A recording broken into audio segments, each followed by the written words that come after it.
name is John. I guess I'm kind of middle-aged and middle class and kind of male and stuff, so probably all the things you don't expect to be here. And people who look like me, mostly people who look like me, pretty much created most of the problems that I'm about to talk about. So I'm part of that shared guilt, and I'm also, I guess, I've run my own business for the last, 20-something years. Got started in my teens, don't worry. So I suppose I've kind of looked at the system from both sides. For me, as an individual, this system has been fantastic. It has given me all the opportunities, the good life, whatever you're having yourself, okay? However, there's a catch, and the catch is that the same system that has given people who look like me all the good things, all the opportunities, all the advantages, that same system is also going to kill us all. No exaggeration, it's going to kill us all. That system, continuing on its current trajectory, it's not going to work. It's simply not going to work for humans. So, however, it is a bit of a paradox. I'm going to start with this headline. This is very low tech. This headline from the New York Times, right? I think it's great. It says, "Why 2018 was the best year in human history," by a guy who looks like me. It says, "Once again, the world's population was living longer and living better than ever before." And in a sense, for guys who look like me, this is true. But there's plenty of other people for whom 2018 wasn't so great, or 2017, and indeed 2019. And this is just, by the way, within the one species on Earth that is actually doing great. The other millions of species, not so good. So, as I say, these guys, very good, these guys, not so good. I think it's very important to say that while this crisis affects us all, the causes are very unequally distributed. And certain type of people, mostly people who look like me, we have contributed disproportionately. And also, we're the ones, by and large, who are resisting change furiously and resisting response to this furiously. So, anyway, I guess that's sort of that part of it. A couple of headlines here. I guess you'd be familiar with some of them. The first one you can probably see fairly well. It's called "The Insect Apocalypse is Here." This doesn't mean they're taking over, just to be clear. Insects, arthropods, are very hardy. They've survived everything that nature has thrown at them for hundreds of millions of years. In fact, you really, really want to get to an earth-crushing level event before insects start to disappear en masse. Insects are disappearing en masse all over the world. This is probably, to my mind, if a greater red letter warning than any polar bear balancing on a piece of ice. These are the charismatic creatures that you tend to associate with climate breakdown. But the reality is, these guys hold the whole system together. And if they're in crisis, the system's in crisis. And the headline above it, it says, "Farming under threat as soil fertility falls 40% in 10 years." Now, ask yourself, how can something fall 40% in 10 years? And then I cast my mind back to the year that I started in primary school. We take that year as a baseline, and we take 2020. We take those 2 points, okay? Between those 2 points, the total number of wild land-based animals in the world has declined from the year I started in primary school to basically next year, if you take that as a measuring unit, by somewhere between 60 and 66%. So 2/3 of all the wild animals in the world gone in my lifetime, or a portion of my lifetime. Now, that begs the question, I've got 2 teenagers. So, what's left for them? And I know that sounds kind of selfish and a bit whiny on my part, but maybe that's probably what brought me to focus on this in the first place. Because as soon, you start seeing it through your kids' eyes, and next thing you're looking out into 2030, 2040, 2050. And suddenly, while it might feel good to say, well, this is not my problem, it most assuredly is their problem. I had a conversation recently with an academic from one of the universities who wanted to, well, we talked about a number of things, including grief around this issue. And she made a really interesting point, which I don't think I've actually said out loud since. She's a bit younger than me, but anyway, she said she finds herself walking down the street, looking at faces as they go past. And she said her eyes kind of light on old people. And she said, I envy them. An extraordinary thing. And I actually know exactly what she means. The people, the last generation to die in their beds, surrounded by their families, with the health system propping them up. Unfortunately, that's a luxury that is disappearing.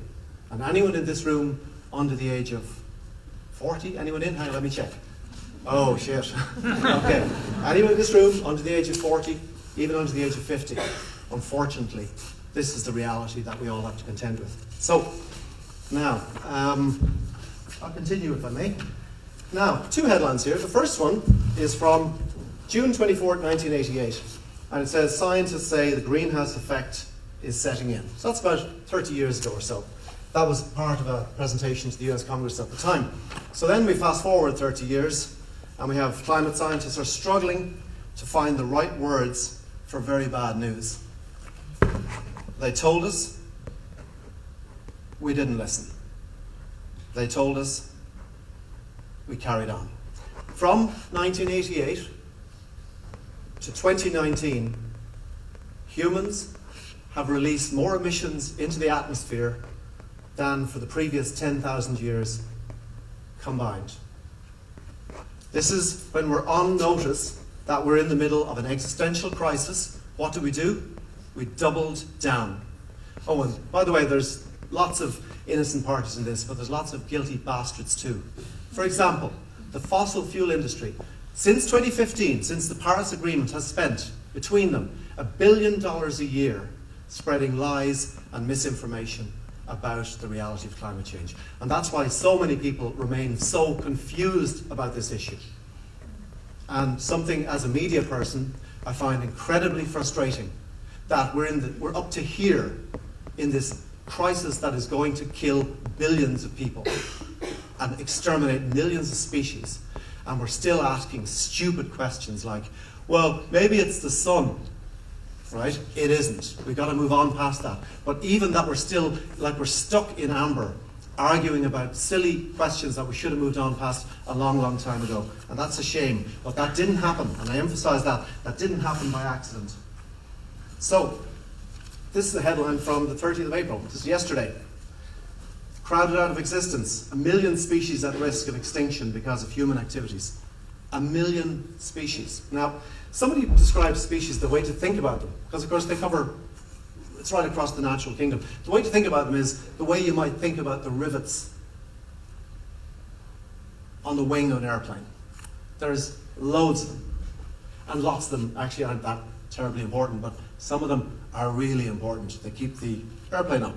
The problem is, we don't really know which parts of the natural kingdom we can pulverize and flatten without one keystone species collapsing, leading to an ecosystem collapse, leading to further collapse. We haven't a clue because I suppose we've been too busy doing what we do, which is consuming and expanding, to even consider it. And to suggest, by the way, and this again is something that sort of strikes me as very odd, to suggest that there is any limits to our entitlements is met with indignation and fury. I'll give you an example. I wrote about this in the Irish Times a couple of months ago, and I put forward what I thought was a fairly neutral suggestion. And the suggestion was that we introduce, connected to your PPS number in Ireland and across Europe and elsewhere, hopefully in time, a system where everybody is allocated a ration of air miles. I suggested 1,500 kilometres a year. That's it, okay?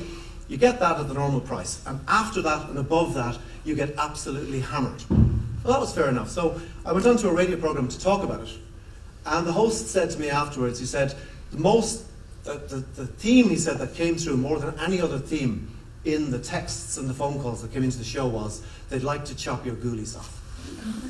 Right?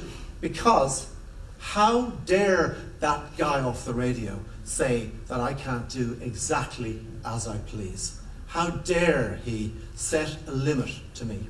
Problem is, we're operating inside a world where the limits are pressing down upon us all the time. And it's only really round about now that we've started to figure out that we're operating inside a set of incredibly finite and declining limits. Now, the more stuff that we continue to tear through over the next 3, 5, 10 years is the less stuff that will be available for all humans and other species for the next 1,000 or 10,000 years.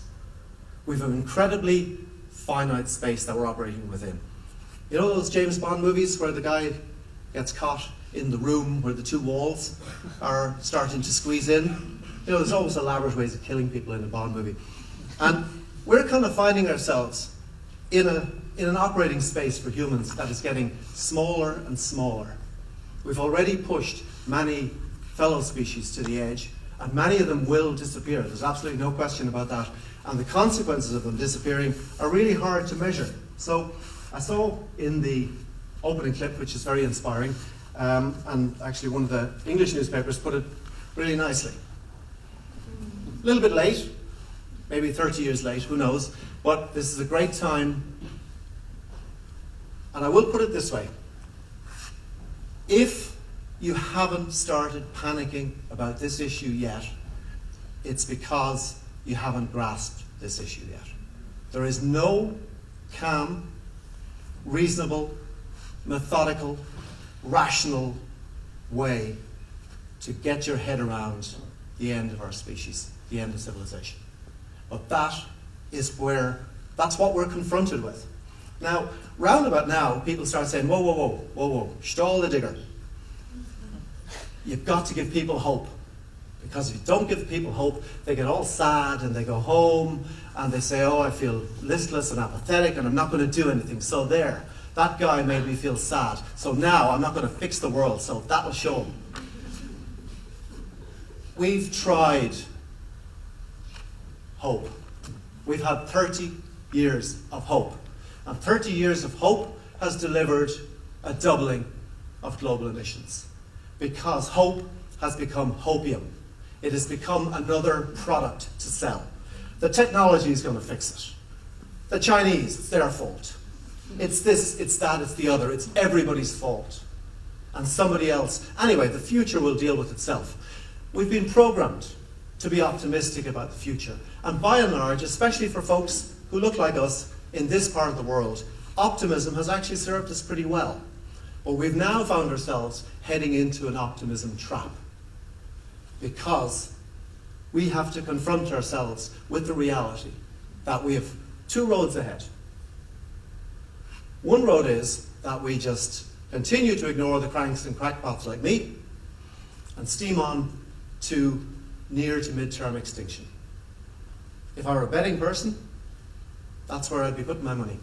That's the most likely outcome of this, because we're dealing here with a lot of, I suppose, expectations, a lot of conditioning, and it's very difficult to turn that around. So, the other option is, and I'm beginning to feel, and you'll have to bear with me on this, mild tinglings of optimism.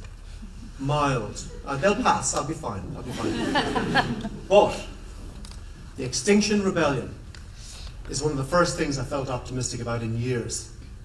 Greta Thunberg, I'm absolutely blown away. My own 16-year-old stood up on a rickety little step outside of Dáil Éireann in January and gave her first ever public speech. The kid you wouldn't hear her behind a sheet of paper.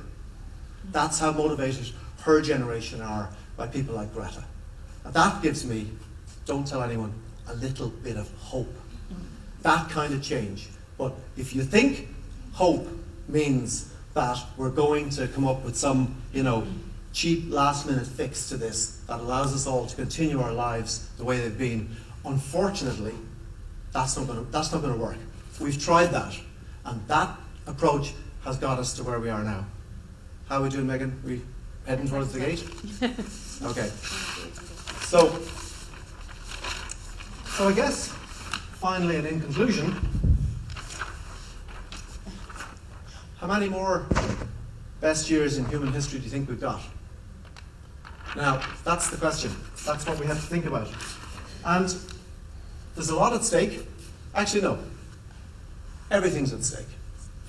And yet, strangely enough for me, the death and destruction of the natural world, to my mind, is no less unbearable, no less agonizing than contemplating our demise. Because if we, as one species, through sheer greed and stupidity, couldn't evolve quickly enough to restrain ourselves to operate within a safe space, and if we, as one species among millions, end up completing the sixth extinction, then, you know, don't get me wrong, I'm very fond of humans. Some of my best friends are humans. But we suck, right? And we've got to stop sucking. We've got to be better humans. We've got to be the best humans there's ever been, certainly in recent times. And this is where I finish again with just a smidgen of optimism. We've got to be better. We've got to wake out of the trance of consumerism and the dream that has been dangled in front of us and look around. The natural world is dying under our feet. It's going to take us with it. We have to stand, we have to resist, and now is the time. And from that point of view, it's a very, very interesting time to be alive. Thank you.